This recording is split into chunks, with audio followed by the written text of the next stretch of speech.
ভারতবর্ষের প্রধানমন্ত্রীর সবার আগে মণিপুরের দায় দায়িত্ব কাঁধে নিয়ে রেজিগনেশন দেওয়া উচিত।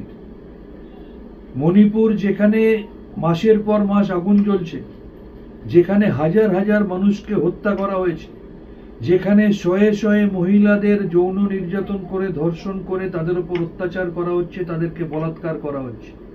ভারতবর্ষের প্রধানমন্ত্রীর বিদেশ ভ্রমণের সময় আছে, লাক্ষাদ্বীপে গিয়ে স্নরকেলিং করার সময় আছে, কিন্তু মণিপুরে যাওয়ার কোনো সময় বা মণিপুর নিয়ে আলোচনা করার সময় তার নেই। সবার আগে মণিপুরের দায় দায়িত্ব গ্রহণ করে নরেন্দ্র মোদীর ইস্তফা দেওয়া উচিত।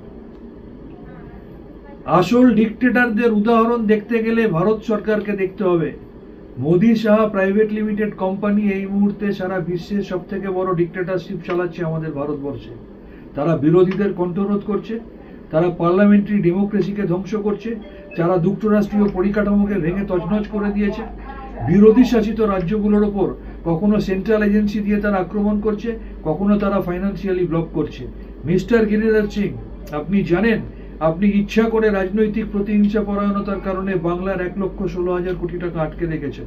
অভিষেক ব্যানার্জির নেতৃত্বে আমরা সাংসদরা যখন গিয়েছিলাম আপনি দেখা করেননি। আমাদের মুখ্যমন্ত্রী আপনার কাছে টাইম চেয়েছিলেন, আপনি টাইম দেননি। সম্প্রতি অভিষেক ব্যানার্জির নেতৃত্বে আমরা সাংসদরা গিয়েছিলাম, আপনার প্রতিমন্ত্রী পালিয়ে গেছে।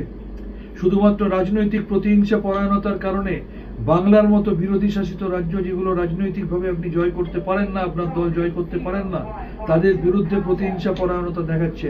প্রকৃত ডিক্টেটরশিপের উদাহরণ এই মুহূর্তে ভারতবর্ষে রয়েছে, যেখানে Modi Saha private limited company দেশ শাসন করছে।